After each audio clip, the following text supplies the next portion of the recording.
Everyone. A warm welcome to the Creative Arts Academy International Arts Festival for the Young. This is the fourth edition, and our theme this year is Accept, Change, and Express. We've been working throughout the year towards accepting all diversities, embracing the new change, and giving a space to all kinds of voices. They can be from anywhere and they can be from any kind of person. We're very excited to have the second webinar here, which is being curated or hosted by IIAN. I will leave it to Abanti to give full description of that and introduce all the panelists to you. But for now, I would share a little bit about the Creative Arts Academy's thought behind this festival. We curated this festival in 2018 with my co-curator, Vaishali Chatterjee Dutt. We wanted a celebration of life. We at TCAA believe that process-based work and engaging with the youth in a continuous manner is something where is a place where we touch them within their hearts, is a place where we get to know what they are thinking, what they want, what they desire. How is it changing from generation to generation? What are the new thoughts that they have in their mind that we haven't understood yet? But if we do not provide that space for them, it becomes difficult to even have a real dialogue. So apart from celebrating arts in the festival, this is also a culmination of year-long process of a dialogue between the older generation and the young, be it a child who is 5 years old. All of them get enough space at the academy, enough space to say what they want to say, to give voice to their thoughts, and also enough space to create, give leash to their imagination, dream, and create, to give them all the support and tools so that they can create. We're very happy and excited to launch Youth Connect, which happened last month in June. And it was the Youth Connect people or youngsters who gave the theme of this year's festival. I'm very happy to have Shelly Satyu with me co-curate the festival this year. She's the artistic director of Gillo Gileri, or Gillo Repertory Theatre, and I would say based in Mumbai. And of course, I'm Ramanjit Kaur, the founder director of the Creative Arts Academy and co-curator with Shelly. I'm very happy to give a warm welcome to Nishna, Sri Vidya, who have very thoughtfully curated this whole session, which is inclusion or inclusivity in arts and different perspectives of inclusion that we are going to look at. How do we include different diversities or people coming from different backgrounds or different needs or different thoughts into arts? Where is that space, or how do we create that space? I have Abanti here, who's the program officer, and we have Lakshmi, Vicky, and Jerry, who are the panelists this evening. We have Gaurav, who has very kindly agreed to do sign language for the whole webinar. So a warm welcome to all of you, and I hand it over to Shelly to say a few words. Thank you, Ramanjit. I won't take too long because I know we need as much time as we can have to hear from the speakers. But I got introduced to the IIAN network at the Asset Edge meeting in South Africa in 2017. And then after that, last year, actually, Sri Vidya and Nishna have taken over voluntarily to build the IIAN network in India. And they had contacted me, and I was quite excited that there's this new chapter beginning in the Arts for Young space looking at inclusion, because there's a lot of work that has happened in India, but it's all, in isolation and far apart.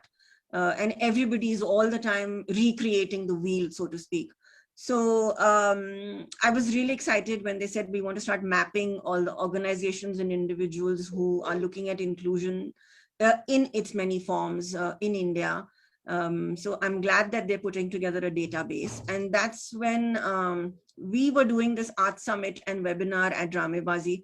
I thought this would be a great opportunity to bring in IIAN and to start discussing the theme of inclusion with this platform, with the educators, parents, artists, young people themselves, and anybody else who's interested in seeing how we can give agency to as many different types of people in the work that they do, in the engagements that they have with the arts. So that's how this came up, and a big welcome to everybody from IIAN. And without saying anything more, I will hand it over to Abanti for the introductions. Thank you.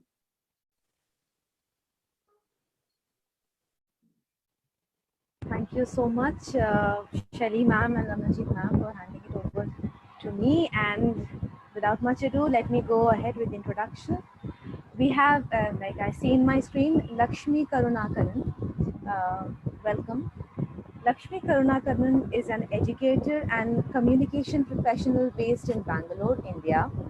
She started her career as a telecom engineer, but soon shifted gears to work first as communication specialist and later as an educator. Over the past decade, she has worked with children experiencing social exclusion in government schools, special needs schools, remedial schools, and in disadvantaged communities. Through Hasiru Dala, an organization that works with informal waste pickers, she currently heads the Buguri Children's Program. At the heart of this program is the Buguri Community Library Project, an after-school library and art center for over 700 children of waste pickers in Karnataka and Andhra Pradesh. She also works at Radioactive 90.4, Bangalore's first community radio station producing shows on arts, education, culture, and personal transformation. In 2017, she was an artist in residence at the Center for Contemporary Arts, Warsaw, working on a project on children from abandoned mines in Poland. She was a fellow at the Arts for Good Fellowship 2019 at the Singapore International Foundation. She writes regularly for Teacher Plus, a magazine for contemporary teachers. Welcome, Lakshmi ma'am, and we hope to hear a lot of things and have a great conversation today at this webinar. Thank you so much. Thank you. Second, we have Jerry Adesewo. Jerry Adesewo is a writer, theatre producer or director, and cultural administrator. He is the founder and artistic director of Aroja Royal Theatre, a private theatre outfit that operates in Nigeria's capital city of Abuja, and which has become a household name on account of its effort at sustaining the theatre culture in Nigeria, especially in Abuja. As a cultural journalist, he has written for Next newspapers, Guardian newspaper, Trust newspaper, National Mirror, News Calabash, Metropole magazine, City Pages International magazine, The Enlightener magazine, and Korean Times. Currently the North Central Coordinator, Asitesh Nigerian Center, FCT Representative, Artavian Network Nigeria, Member of International Association of Theatre Critics, Secretary Association of Nigerian Authors, Abuja Chapter, Nigeria West Africa Coordinator of the UK-based Indra Congress, and the Founder President of International Center for Creative and Performing Arts.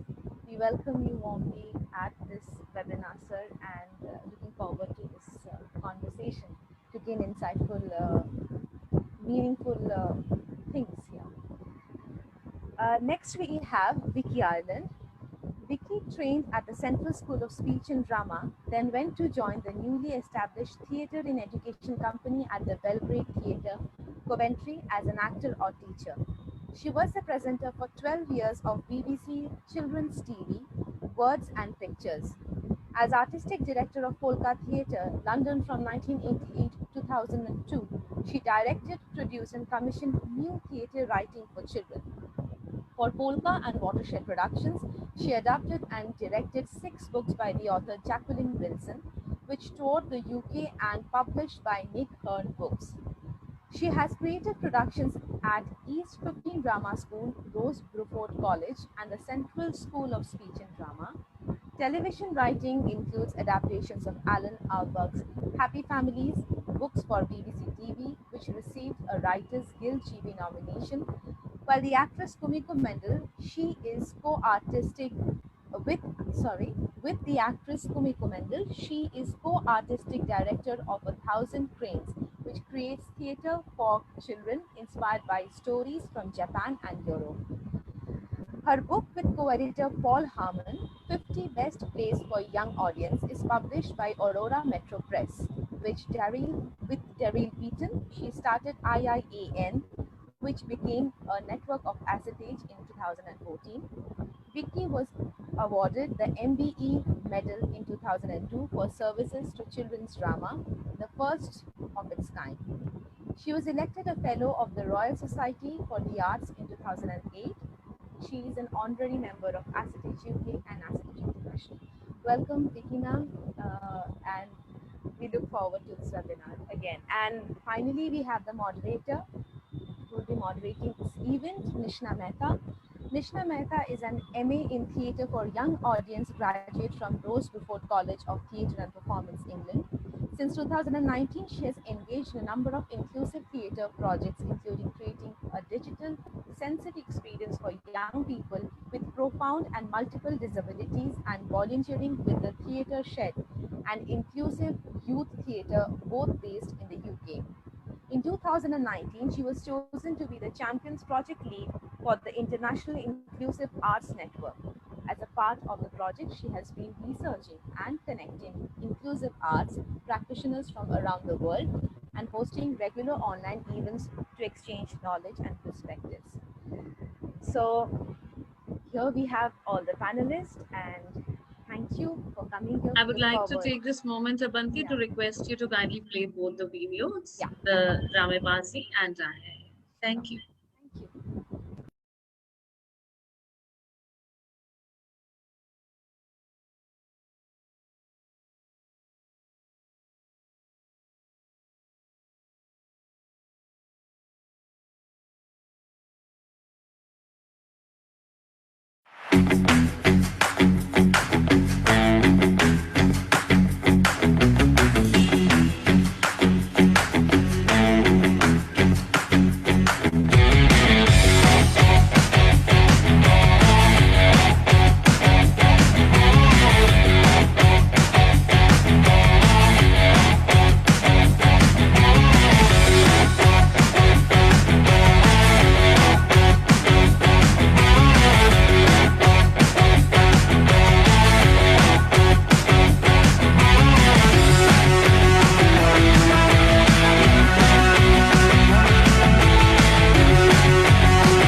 Welcome to IIAN, the International Inclusive Arts Network, one of Acetage's professional networks.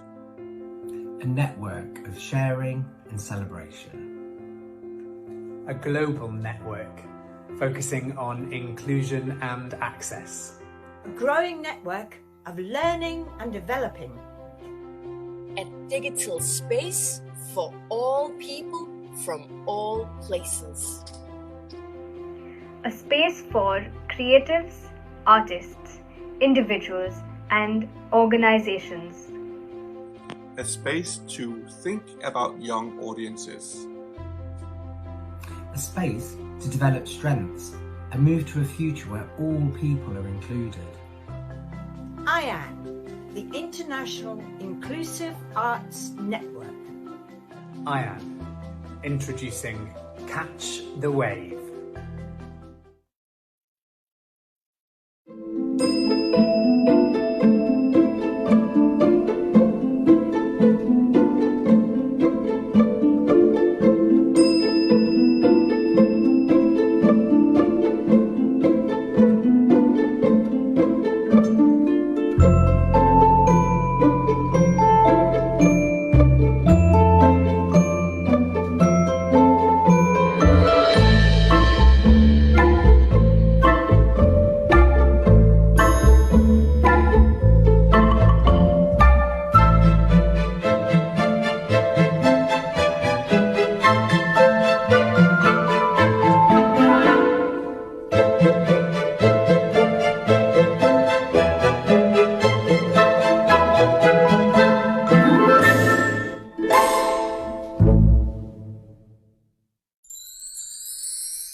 Thank you, Abanti. Over to you, Nishna, to take the proceedings forward. Thank you for that warm welcome, Dramebaazi team. Hello, I am Nishna. I use she, her pronouns. I am a female presenting person of Indian origin. I have dark hair tied into a messy bun, and I'm wearing glasses with a purple frame and a brown waistcoat with floral print, and I'm sitting against an off-white cupboard. So, thank you again, TCA and Dramebaazi, for the warm welcome, and IIAN Inclusivity Champion for India, Sri Vidya Srinivas, for helping me organize this discussion, and you will see her again later in the session. Two things before we begin for people speaking today. Please make sure that you speak slowly and use simple English. The audience can put their questions in the Q&A box, and we will try to answer as many of them as we can towards the end. Now, I would like to invite the panelists to turn their cameras on.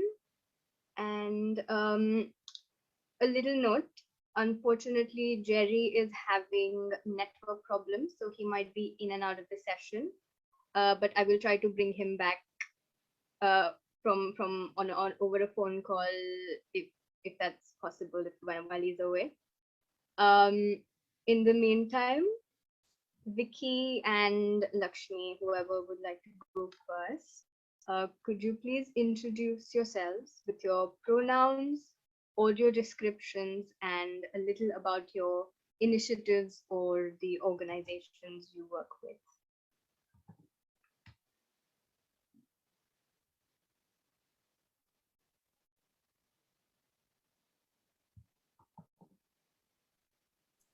Hello, do you want me to go first? Go for it, Vicky. Go for it? Okay. Hello, everybody. It's lovely to be here today. My name is Vicky Ireland. My pronouns are she, her. I'm an older white English woman and I wear glasses. And I'm sitting in my very messy office. I'm not disabled. I'm not a disability specialist. I'm a voluntary facilitator in inclusive arts. And I'd like to offer you 3 snapshots from my life. The first one, when I was 21, as a newly trained drama teacher, I joined a very prestigious theatre in education team at the Belgrade Theatre in Coventry, England. This team did many things, including holding drama workshops in all the local nurseries, primary and secondary schools, and we often worked in pairs. At the start of a particular visit, I was accompanied by an older, more experienced member of the team on a visit to a special residential home for severely disabled children. We were to run a drama workshop. Although I thought I was prepared, I wasn't. I walked into the classroom, and for the first time, I saw children with conditions that I'd never seen before. As an English person, we don't see extremely disabled people in the course of our everyday lives, as they tend to live in institutions away from the public. I wasn't prepared for what I saw. I went into shock. I felt sick. I didn't know how to proceed, how to stop staring, how to adjust, how to find my focus. Our workshop was very physical, involving moving around the room and interacting. Then I realized my colleague had started the workshop just as normal, and I joined in. What I learned was that it was the children who adapted to the workshop because they always had to. They were ready and eager to join in whatever way they could, and they did. Our workshop was about the seasons, growing plants and harvesting, and I watched as they copied me and all planted their seeds, watered their crops, cut their corn, and pounded their grain. Some with just their eyes, or their legs, or with a little finger. Some with huge physical and vocal energy. It didn't matter. I saw beyond their conditions. I saw they were precious children who needed to be loved, who needed to be educated, and who needed to have fun. The lesson I learned that day about inclusion helped to shape my life. Do you want to pause for our interpreter? Or shall I carry on? I think he's... Is it okay now? He's back. He's back. Just pause for a second. Yeah. Okay. Okay. Right. Yeah. Next lesson. Years later, I became the artistic director of Polka Theatre for Children in London, and it was my job to program the artistic content. My young audience included a huge range of differently abled children from many different ethnic backgrounds, and I believed I needed to empower them by making sure they saw people like themselves on the stage. This meant telling inclusive stories, stories from other countries via artists who understood each particular culture. For example, our production, The Patchwork Quilt, made by a creative team of artists of African descent, told the story of a Black American family who carried on the tradition of remembering their history by stitching a family quilt, each piece telling the joys and sorrows of their ongoing story. It was a joyful and thoughtful play. We asked the visiting schools to make and send their own piece of quilt inspired by the play. And at the end of the production, these were all sewn together to make the most wonderful quilt, which is preserved in the local museum. Another success, we did the Chinese story of the magic paintbrush, and the 5 East Asian actors who took part got on so well that afterwards they started their own company, which still operates to this day, 20 years later, known as New Earth. As the programmer, it also meant telling stories of disability, disabled children throughout history. I commissioned a play about Helen Keller, the blind, deaf, and dumb American child born in the 1880s, who grew up to be an author, disability rights advocate, political activist, and lecturer. How amazing. I was also very inspired by the Scottish percussionist, Dame Evelyn Glennie, who is still the only deaf person to have graduated from the Royal College of Music. When I got in touch with her, she responded by giving me her biography, Good Vibrations, which was adapted, and we created a play which traced her childhood, the loss of her hearing, how she refocused her love of the piano to her love of percussion, and her realization that you could feel the percussive vibrations throughout the whole body, and especially her feet, which is why she always performs barefooted. It was a tremendous thrill to meet her and then to watch her play her drums high up in the stadium at the opening of the 2012 London Olympics. I also met and talked to representatives of the Anne Frank Foundation about being allowed to create a new play dedicated to her memory. It wasn't easy, but after long and difficult discussions, they eventually agreed, and the play we created, Dreams of Anne Frank by Bernard Copps, toured Britain and is now performed all over the world. And then on to the bigger picture, IIAN. In Adelaide, Australia in 2008, the British lost our bid to hold the 2011 Adesewo Congress. We lost it to a joint bid from Sweden and Denmark. It was a huge disappointment. The British team had worked so hard and they felt very deflated. As I sat in a garden drinking tea with the winning team of Nicholas Malcroma and Peter Mansha, I asked if there was any way they could involve the UK team in their success, to use the energy we had generated in a useful way. After some consideration, the kind reply was, would we run a workshop about disability, as we seem to be further ahead on this important subject than the Scandinavian countries, and they were eager to learn more. I went home and with my disabled colleague and friend, Darren Beaton, we managed to raise Arts Council funding to send a workshop team of 15 people to the Congress to run a day of workshops, lectures and exhibitions, plus an interactive show around the subject of disability and inclusion. It was a lot of hard work, but it was very successful, so we decided to keep going. We visit other festivals, and slowly IIAN, the International Inclusive Arts Network, was born.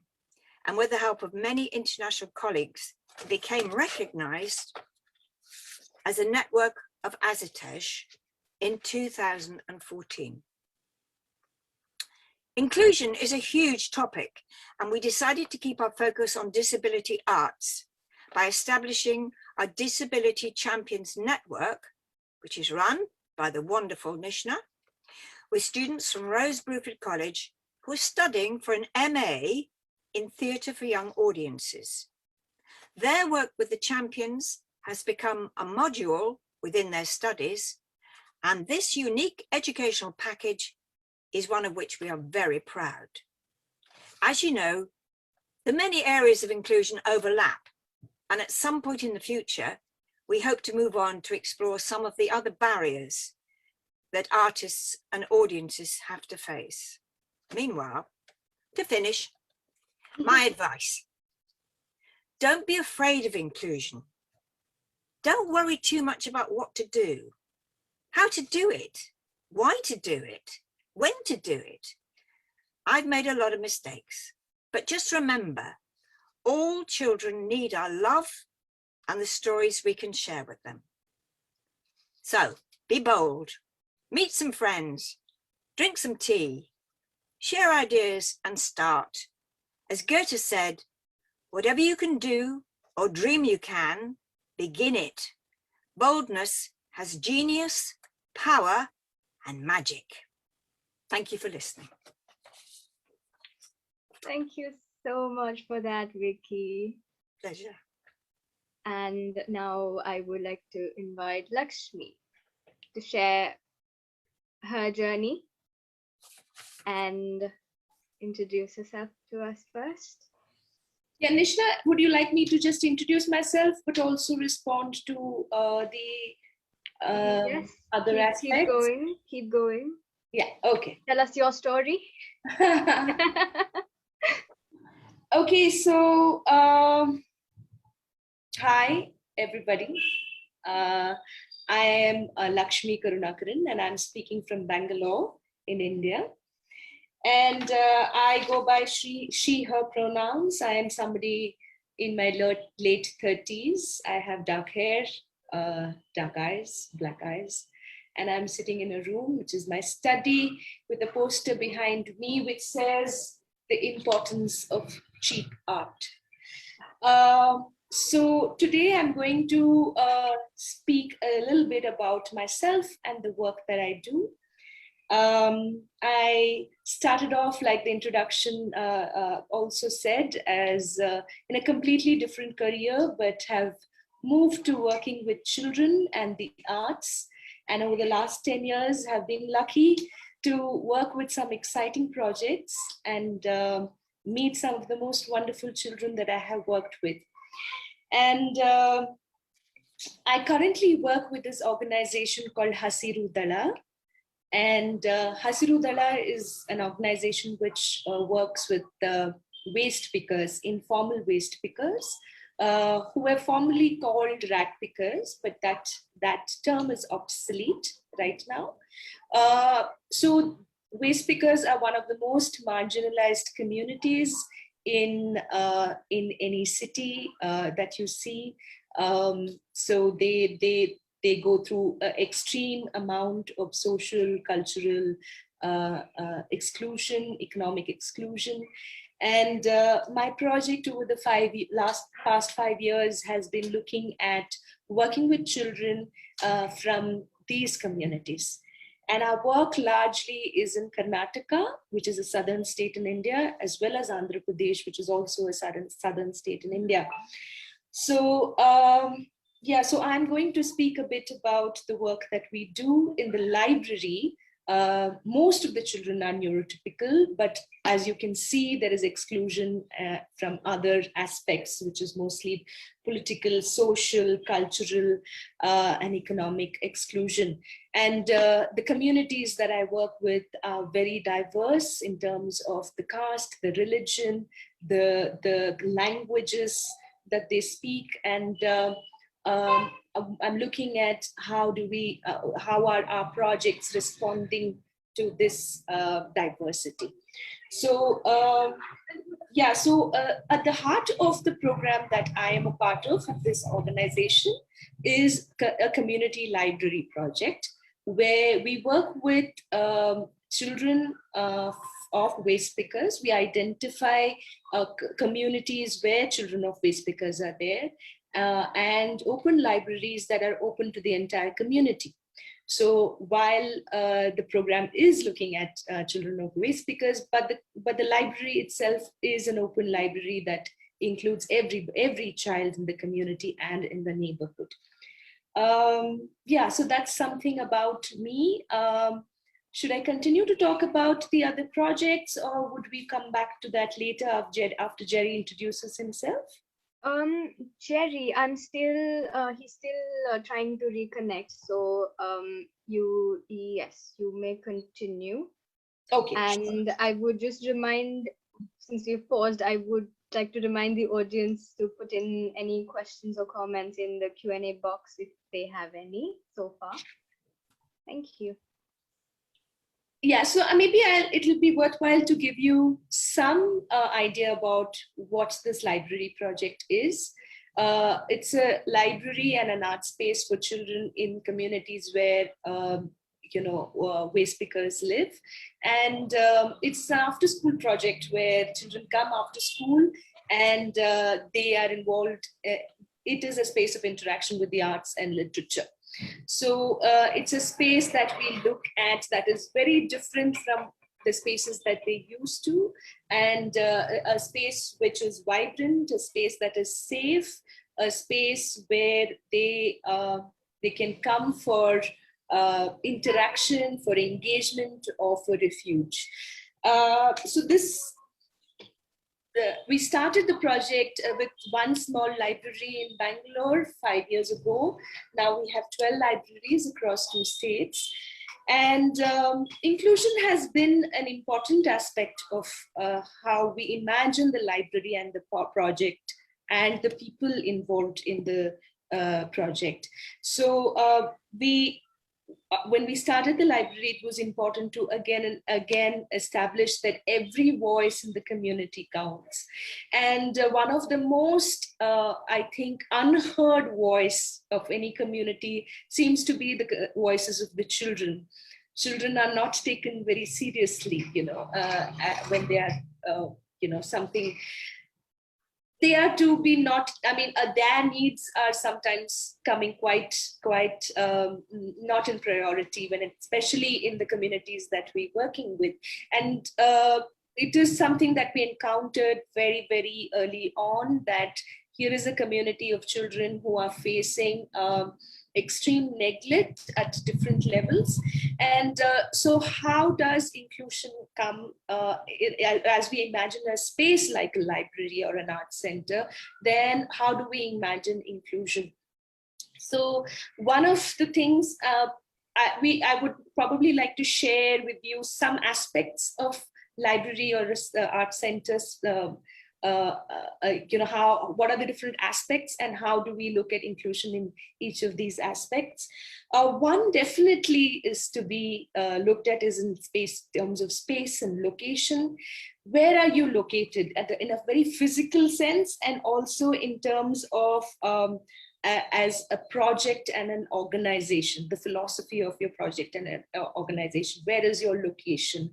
So for example, is your physical space in the community? How accessible is this physical space in your community?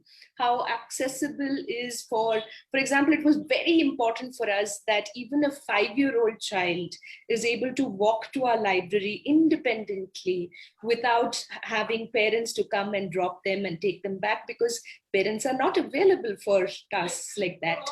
Most of our children had parents who worked, both parents who worked on the streets picking trash from the streets, and this was very, very hard work, and they would come back home and they had other things to take care of. So we couldn't even expect parents to be involved in either in children coming, accessing the library.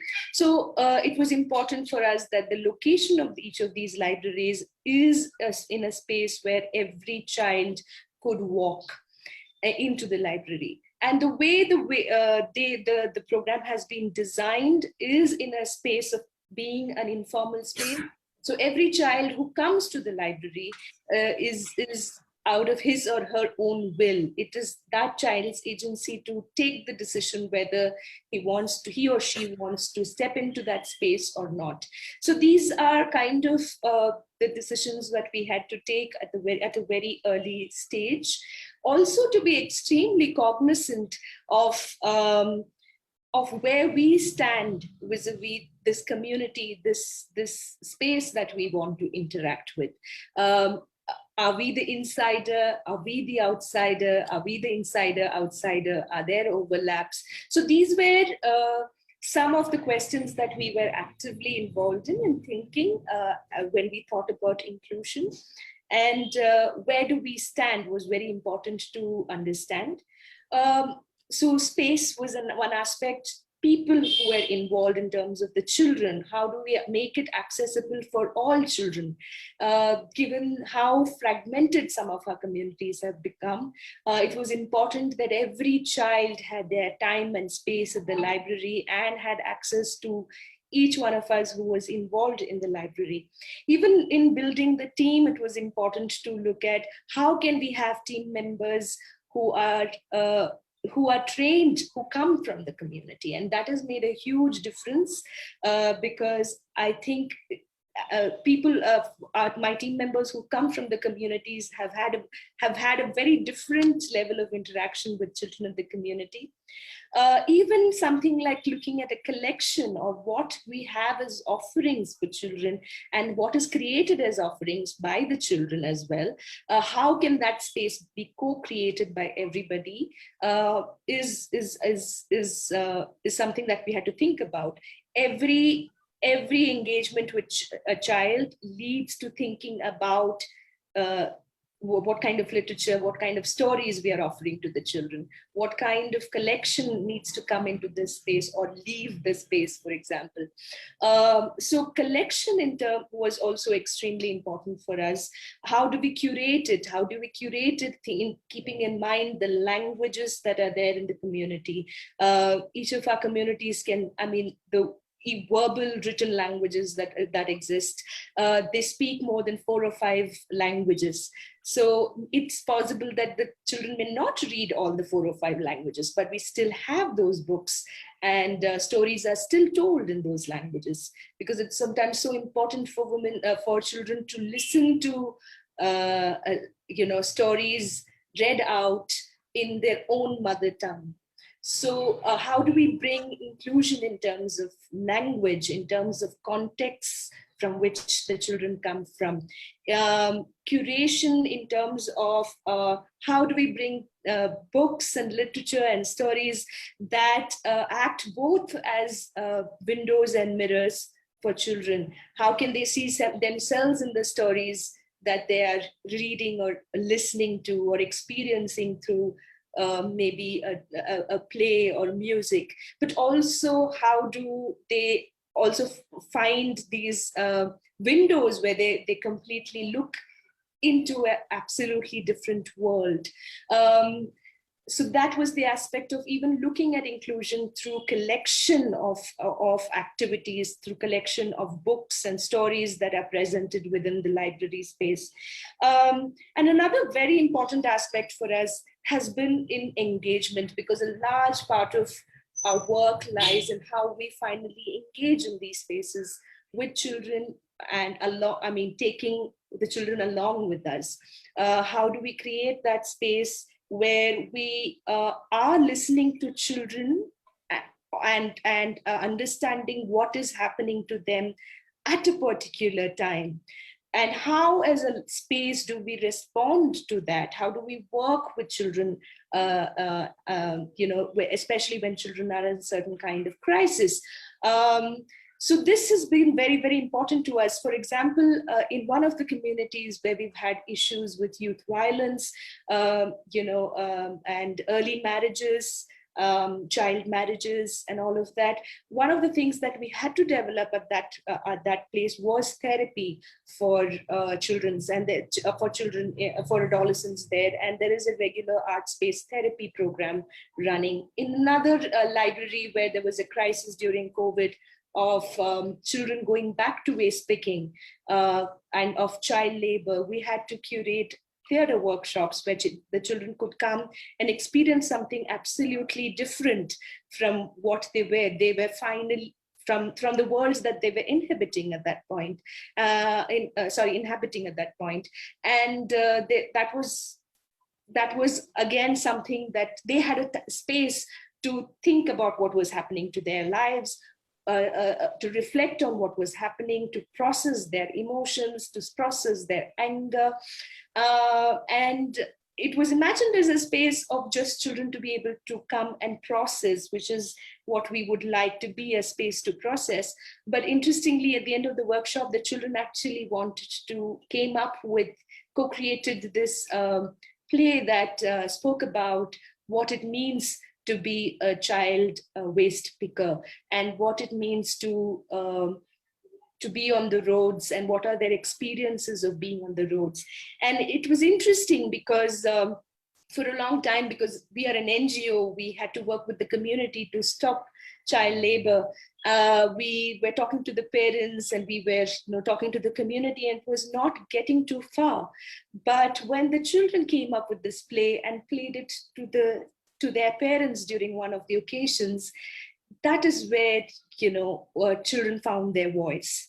And having a space here like this in the community where children find their voice to speak back to the community, and for the community to see and hear them is an important aspect of the work that we do. Yes, we have, just speaking about some of the challenges that we have faced over the last few years that we've been involved in a country which is unfortunately becoming more and more, and in a world, I might say, that is becoming more and more polarized. Much of that reflects within the community and with the children. And it is a constant engagement, everyday engagement to address these polarities that are born, this fragmentation that we are seeing on a day-to-day basis, the multiple ways in which our people are being pushed and pulled, and how that impacts their homes and their and the children. That is something to constantly work with. It's without a breather sometimes, you know. And one of the other aspects, which is something that we have to keep reminding ourselves, and as I said, is important to us, is for the space to be a place where children can be taken more seriously, their voices can be taken more seriously. How do we find a space where children can process, find their voice, and talk back to their community, things sometimes that they've not been able to say? For example, there was a time in one of the libraries that suddenly a murder was committed in a public space where initially children used to play. And as soon as the murder was committed, and that space became, you know, an area that the children were not allowed to go. There was a fear in the community. So in one of the workshops much later when it happened, so children used to not access that space. It was a puppet making workshop, a 2-day puppet making workshop. And the children wanted to put up a small show at the end of it. We thought it might just happen in the library, but it was a simple show at the end of a workshop. But they wanted to take it to that space where the murder had happened. And they put up that performance at that space, sort of reclaiming that space for themselves. And this is what I'm saying, that sense of constant engagement to help children articulate what their needs are as an individual and as a community member. Some of the external challenges, of course, as you might see, is as a project that looks as process more than product, is always in funding. You know, how do we find funders who help, who are there, who understand this process, understand the things that we work with, understand how to make this a much more sustainable program, and which is something that we are constantly asking ourselves beyond us as NGOs who are there. How does a program like this sustain itself? How do we build community strength within and community skill within the communities to be able to make this sustainable? Yeah, and the last aspect that I wanted to talk about was also as one of the challenge is I guess in terms of advocacy for the kind of work that we do, and for the kind of work that we do to be taken more seriously, you know, for the government, which looks at anything to do with arts as pleasure, as something that is extracurricular, to say that pleasure is multiple things. Pleasure is just not masti, you know, what we call just there's so many aspects to pleasure. I was reading someone called Jeffrey Willman, who's also an educator recently, and he gave an interesting case for pleasure, where he said that pleasure has so many different aspects. There is the aspect of play in pleasure, which is the capacity to engage and be lost at the same time, you know, and such a beautiful thing to say. And the case of intellectual pleasure, how do we engage with text, make meaning, build a relationship with text and our lives? How a sense for social pleasure, which is to explore one's own identity with arts and literature. How do we talk about work pleasure, which is about functional skills? How do I learn to do this or that? Or how do I get inspired by something that I'm able to do, I have read and or experienced, and go out there into the world and do something different? Or for inner pleasure of basically helping me understand something about myself more, reflecting at a deeper level, and to strive to be a different person, you know. So there is such a pleasure can be seen from so many different ways. So how do we look at also advocacy for this kind of work, where work like this can be taken more seriously, and we have more spaces, you know, where children and young adults can access this. To those who are taking on work like that, like this, or want to take on work like this, one of the things I wanted to say was, I think each of us to first also look at ourselves. It's so important that before we enter a space, to look at ourselves more keenly, to look at what are the worlds that we inhabit, what are our privileges, what are our difficulties, what are our special needs, and use that as a way of entry point into a community. It helps us enter with more empathy. It helps us enter with more, in some way, being more grounded, I feel. And that's all I have to say. Thank you. Thank you, Lakshmi and Vicky, for sharing your journey. And I am extremely sorry about not being able to bring Jerry back, because we have he's having some connection problems still. But I would like to open the floor to the audience and invite Srividya to take over from here, please. Yeah, thank you so much, Nishna. And yeah, Vicky and Lakshmi, that was extremely insightful, all that you shared with us. And Lakshmi, what stuck with me, and this is so true, is to acknowledge your privileges and your needs before you go into a space. I think that's so important. So thank you so much for that. We've got one question here, Lakshmi, for you. Is there, Sona asked if there's any way we can help with the community library project. Sure. I mean, you can reach out to, I think, Shri, you can pass on my email ID, or like that. We could start a conversation. We can, you know, figure out where you are, what you would like to do.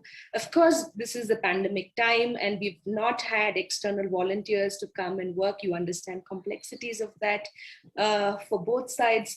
But yes, once, hopefully, we pass this pandemic, I don't know when, that life will be slightly more different and we can have more people over. But thank you for the offer. There aren't any more questions in the Q&A box, but I would like to open the floor if any of the other panelists have any questions that they'd like to ask. Lakshmi, if you'd like to ask any questions, or Vicky, if you'd like to ask any questions based on what you heard. Or Vidya, I can see that Sue Giles in the attendees column has raised her hand. So Sue, would you like to, maybe I can promote you to the panelist if you would like to ask a question directly, or you could type it in the chat, whatever helps. I see Jerry is also back with us, Nishna. Do you think we could ask him anything very quickly? Yes, Srividya, you can take your time. We can run over a little bit. It's absolutely fine. Thank you so much, Ramanjeet.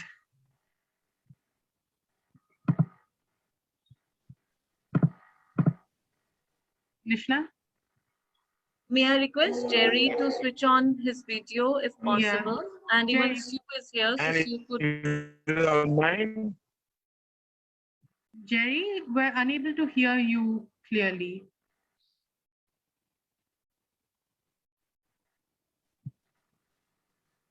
I think Nishna's also stuck. Okay, fine. But if any of the other panelists also have any questions that they'd like to ask from what they've heard, Shaili, if you would also like to ask, Ramanjit as well. I see Sujaj is also on. So Sue, if you have anything that you would like to ask our panelists for the day. Can I ask Lakshmi a question? Yes, sure, Vicky, go for it. Thank you. Hello, Lakshmi. That was brilliant, I thought.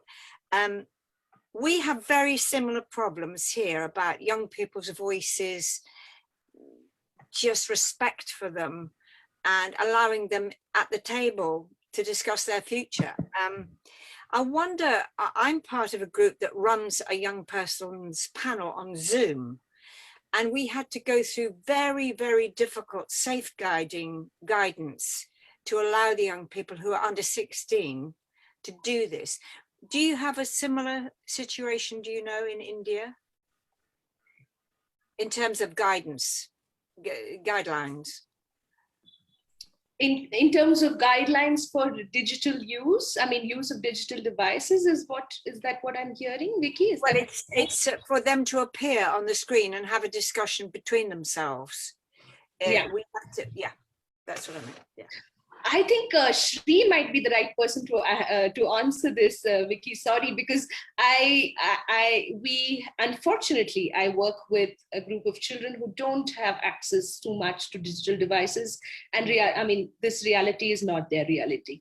So Shri, in fact, has been working a lot online, and maybe Shri can respond to that. Yeah, thanks for that, Lakshmi. So interestingly, in India, we don't have clear-cut guidelines as you have in the UK in terms of safeguarding children in the online space. But this is something that schools and other education spaces have started taking a lot more seriously since the pandemic, and there are guidelines now that are being created for the online space. However, when you're like, for example, I work independently outside a school space. So really when I work, I create those guidelines for myself. If that helps, if that answers your question in any way. Yeah. Yes, thank you. I'm just trying to think of a way maybe we can help each other to move this on, because the Zooms are incredibly useful for young people being able to listen to each other. But at the moment, we have a lot of quite understandable restrictions, but I just wonder if we could share best practice. Yes, definitely, because I do recognize that places like the UK have really strong guidelines that are in place, which is lacking here. I think Shaili has her hand up and would like to contribute. So Shaili. Yeah, thanks, Srividya. Now, I had a question for all the panelists here regarding inclusion as an idea in the Indian context. I know Vicky is not from India, but I'm sure she knows a lot about our country as well. And Lakshmi is here and Nishna as well. Because this whole idea of inclusion having many facets, faces to it. So as an artist community, as educators, what would you, I mean, if you know, we want to count, like, what are the areas in which we want to look at inclusion? Like Lakshmi spoke about her project where it is socioeconomic and caste-based exclusion, which needs addressing. Similarly, what are the other kinds of exclusion that we are facing in India as, you know, as a country, or even local states, communities, cities? What would you think are the most important to address at the moment?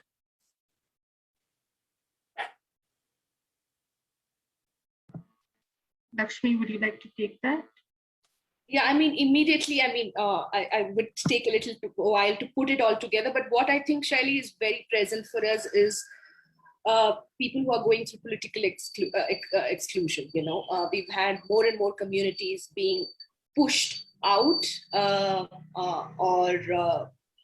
in threat of, whether it is because of the NRC, CAA, which is still very real, which is, so that kind of exclusion, which is specifically to do with minority communities, refugees in our country, refugees from minority religions, even worse. And if you're a refugee from minority religion and you are a woman, even worse. And if you're a child, really, really bad. So there are layers to this, and how do we start more carefully looking at the layers that each of, especially the current political scenario, unfortunately, is building. I think that could be one. The exclusion also that COVID has brought about in everybody sort of seamlessly moving into the digital age, while leaving behind, a lot of other children, which is again very present in terms of digital divide or digital ditch, as we can call it. I think that is very. So not having access to digital devices is almost you're a forgotten person. It's almost you're forgotten. You're just left out. So there is very few people who are making or looking at other ways of engagement if you have no access to digital device. And not only just digital device, also internet. I mean, where have we gone and where do we have free internet to be thinking that government school children should be on, online devices, okay, they might, sell a kidney and get a phone, but, where is the internet to pay for? I mean, where is the money? I think that is very real for me. I mean, these two aspects. Vicky, I'm actually curious to know whether you have any resonances with this in your context in the UK as well. Yes, we have huge problems with digital poverty. A lot of children just haven't got broadband, haven't got the equipment, haven't got the access, and are getting behind. And I don't know if there's a particular government initiative about it, but it doesn't feel as if there's anything very solid that I could tell you about. And in terms of exclusion, I think it's the same the whole world over, and children always seem to be at the bottom in a way because they have no voice. So it's a bit, sorry, I can't be a bit more positive. No, that's fine, but it's interesting to hear that this digital poverty exists, in a more global context as well. There's someone who wants to share something. I think Ima. Shaili, how do we get her on? Yeah, she's just being. I am trying to promote her, but somehow I'm unable to promote her. Ima, could you accept the promotion as a panelist, please? Yeah, now I think it will happen. Okay. Yeah, she's here. Yeah, so Ima wants to share a few of her experiences in the context of life skill-based education for children and her experience of inclusion in action. So Ima, please go for it. Hi, lovely to be with you all. Very interesting. And I'm basically from Chennai, but been in Hyderabad. Basically, my work brought me there for the last 1 decade, I should say. So we started working with the farmers community in a small village, where we realized a lot of children who study in a regional medium, as they move on to the higher classes, they feel very excluded because of the challenges of English, the communication skills in English. So that is where I come from master's in social work background and psychology, and my husband comes from an English background. So both of us, when we studied the university called JNU, Delhi. So we realized that even in the Central University, there's so many people, they may have certain reservation and somewhere they kind of climb up till that ladder, but they again get excluded because they do not have that social capital or a kind of language skills. And that is where we realized when we were student itself, we have to help lot many, like it started as a kind of a voluntary movement in the university campus. Then we realized we should do something at the grassroots. And after we finished our studies, we went to a village in this Andhra Pradesh. It's a very underdeveloped kind of a district we chose, where girl children were not going after 10th class, they were not, or the early marriages, like, by the age of 14, 15, they were getting married. So that kind of a situation, or the school campus was not recognized as a school campus. So it was like parents kind of, come and sit and gamble there. It was an entertainment because it's such an open space and excluded space, the government school campus. Or there was no disconnect. It's kind of connection between the teachers community and the children's community. Or the children come from low caste community is looked very inferior. So all these kind of, so I'm talking about 2009 story. That is where our journey began. And we made an entry to work along with children to make the whole village as a kind of a classroom, learning beyond the four walls. And we realized like why they are not able to go up. One is a lot of barriers that the whole community by themselves they developed, or the meaningless education, like just promoting the children and they end up anyway nowhere. So that is where we designed the English and life skills curriculum for them, which is very much connecting to their life, or it's a functional English as they move on to their higher classes. Like, so that was really like last 8 years journey was an amazing journey for us in that village, where we started working with farmers, and we did the children age up. English being an alien language, we incorporated life skills, a lot of life skills into it, through art, through music, through song. So that's how we're teaching them the skills.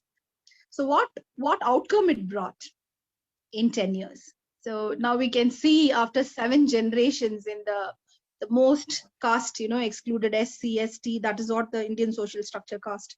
So you could see first engineers in the village, first doctors, first teachers. It's a very different scenario altogether in the last 8 years. So we brought that experience to the city space, and we mapped all the schools where migrant settlements are there, like where all unorganized laborers are coming and where they are struggling to invest on education. So they all invest a lot in if Indian situation, it is not like more than 3 or 4%, not even 4%, we should say, where the whole education system investment comes. And the infrastructure I was trying cost or salary cost, but quality didn't happen much. So many of the parents, since they aspire for English medium, they start putting them in a private school and they invest a lot. So these so-called private schools also may not have trained teachers. So when we went into these schools, we realized it is not English per se was the problem, but the whole learning challenges and the purposeless learning, right? The children after 10th standard, they're lost. They don't know where to go, what to do, or they end up in here Andhra Pradesh, they give free engineering and all that. So they end up entering into some free engineering, and afterwards they become unemployed. So this is a repeat story. So like over the 10 years, we have been working as school capacity builders with the principle of accessibility, affordability, and sustainability. So wherever the schools are, so almost 80% of the work we go to the rural areas, connecting to all the districts like Telangana district, Andhra Pradesh. We also reached out to Northern Karnataka, Odisha we worked with, Jharkhand we worked with. So we look at where education can be an empowering tool for these children and capacity building of the teachers. So this was one area where we worked on inclusion.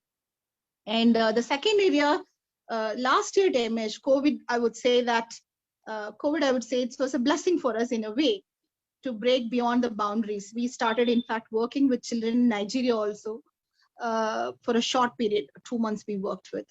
And we also started one of the very important, as I was listening to Lakshmi, it was very, very inspiring. So we also included the children with different abilities. We had such a beautiful event called Hostler. We're thinking to do that in December also. So children with a regular school, children with special needs school, children with government schools. So it's like creating equitable learning space in the virtual community space. So they did a 5 hours of talent show, very beautiful. And we also started doing every Saturday a quiz club, connecting all the children. So this is quite possible in the virtual, like, it's also bridging the digital divide and access to. So this, I thought it will be very beautiful for us to learn and share and connect together. Thank you so much for this opportunity. Thank you so much for sharing all this, Ima. Lakshmi, do you have anything that you'd like to respond to this at this point, or can we move on? No, I think we should get to Jerry before he loses. Yeah, that's what I was connection again. So Jerry has sent us voice notes, but Jerry, if your internet can take it, we'd love to hear from you directly, actually. Yeah, Jerry, you're on mute.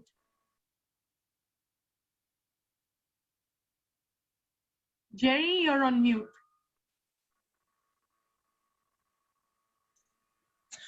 Apologies, very quickly. I mean, probably this is another form of exclusion. I have been trying to get in here unfailingly.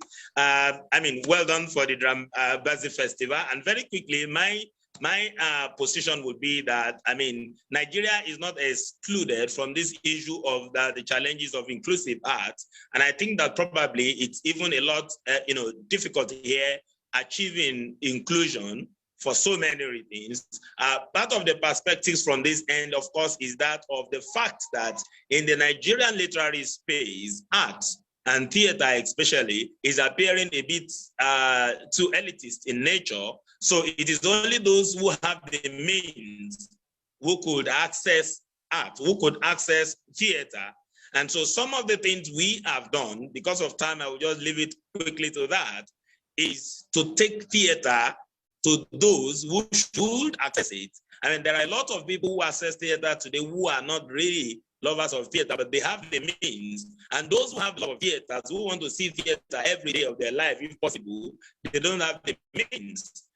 So the younger generations of Nigeria, children especially, are excluded. They are not able to access education, art, I mean, which is a form of education anyway, because in Nigeria, art is also a very integral part of the education system, even though when it comes to theater like this, from the practical end of it, it has been a very difficult one to achieve.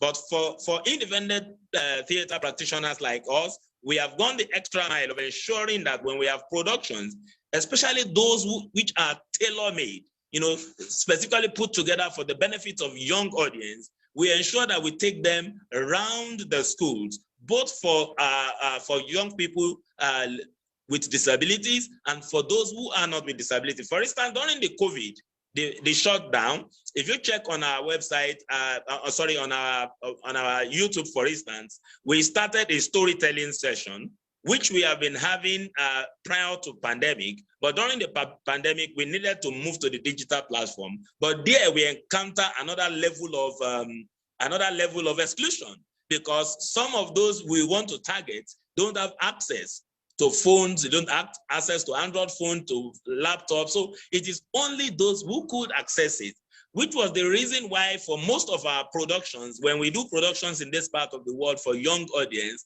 we are not able to put tickets on it. We try to source for funds so that we can leave it open for as many young people as possible to access it. At the moment, one of our artists is working with the internally displaced persons. There has been, in a couple of years now, there has been some sectarian crisis in Nigeria, and some people are displaced from their original home. They are being put in the camp somewhere all over the country. So we have artists who are working in those IDP camps just to ensure that we take arts to those people. They are displaced. They are not in their homes. They don't even have the economic means. Not that we do too, but we still feel like theater art is for everyone. It's not only for the rich. It's not only for the upper class. It should be for everybody. So we source funding from our partners and from some audience who will,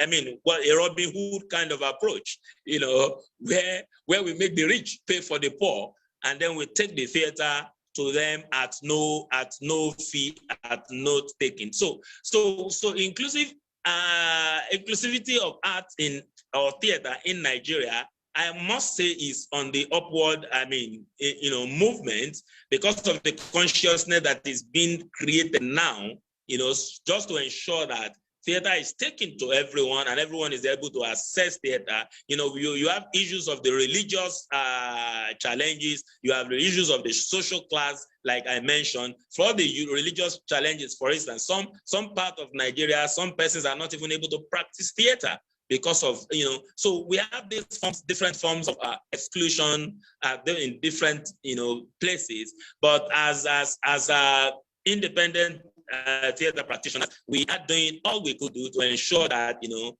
we take theater to them up till the June 16, which is the International Day of the African Child, June 16, where we had to visit an autism, you know, center to have interactions with those children, just so that they feel loved, they feel human, and then they get to enjoy art themselves. Some of them, probably they know or they don't know what they were doing. They were so excited and they acted along with us. And so such are some of the things we are doing presently, you know, to ensure. And I think that IIAN has become a critical, you know, mobilizer in that direction. And then we'll get to see what more we can do as we proceed.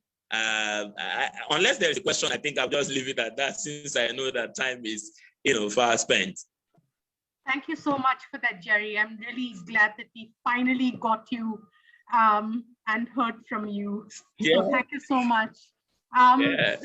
Very quickly, does anyone have any questions for Jerry?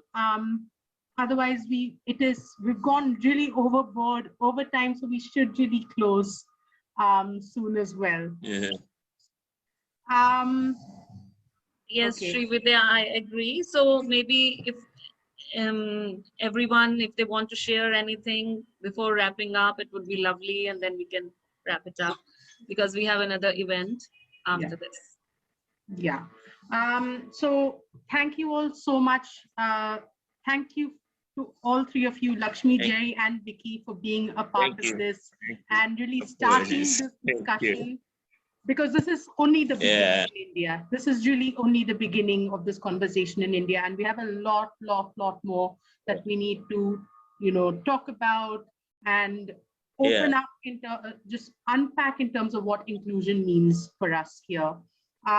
So Nishna has put the IIAN website and Facebook group links on the chat box, so please go and have a look. And as the IIAN champion in India, I'm constantly looking for practitioners and organizations who are doing inclusive work in our country. So please get in touch with me. I will put my email ID on the chat box as well. So please get in touch with me if you do any inclusive work or would like to know more about the kind of inclusive work that's already happening here. And with that, I'd like to say thank you, Ramanjit and Shaili, for bringing us on. It's been a fantastic and enriching experience for all of us. Thank you so much, Srividya and Nishna, for organizing this. I think this kind of webinar that Shaili thought about really, you know, brings a kind of completion to the thought with which we are working. Or so at the Academy, we do have a lot of special children and children with special needs, and even the festival last year also included a whole lot of special needs children, and we managed to, you know, give them events the way it is required for them, catering to their needs. So teachers join them, parents join them, but we tried our best to include them in each and every event. And I would request the parents or the guardians of special needs children, or even parents who are with special needs, if they would like to join the festival, which has wonderful events from all over the world, please do join us, and we'll do our best to accommodate and include you in all the activities possible. So thank you, Vicky, Lakshmi, Jerry, for joining us. Thank you, Gaurav, for being so kind to do the sign language. One of our guests has pointed out that we must say that sign language is available next time in the poster. We will do that because that is extremely important. And we thank all the guests who have been here, our chairperson Raju Raman, our advisory Neena Singh, senior advisory Bhai Baldeep Singh Ji, Declan Baharini from Newcastle International has joined us, and of course Sue Giles. Sonali Lahiri, the director of arts at school, has also joined us. So we're very, very grateful for all our dignitaries and senior advisory board members to join us here. I think some extremely important points were raised. I know Sri Vidya and Nishna have requested us to play the video of 4 minutes, but I promise you that very soon in one of another events that we can actually curate at length, we'll again get together and play that for our audiences to share it with this audience. So thank you so much, and telling the audience who's joined us on Facebook and here that our first workshop also begins today, which is a podcast workshop. It is of 3 days by Sunil Bhandari, and it starts at 7. So those of you who want to enroll but haven't yet done that, you still have, I think, half an hour. So, and we would be happy to welcome you. And do spread the word about the festival. We have the launch event on 23rd. We have another very beautiful webinar, and I welcome Vicky, Jerry, Lakshmi, Sri Vidya, Gaurav, and Nishna to that webinar. It is being curated by our Youth Connect and Sadehi Project, Muhlenberg College, USA, which talks about exploring and expressing diversities, young voices from all over the world. So it's kind of, you know, taking this story forward, but in a different way. Let's hear it from the youth, what they think about it and how they want to include diversities in their lives and within arts. So meet us on 22nd and 23rd, 24th, 25th. We have this whole gamut of events and workshops for all of you. Do join us, go to Book My Show and press the link. If you find any difficulty, please give us a call. We are all here working for you and hoping to celebrate arts together. Thank you so much. Take care and keep smiling.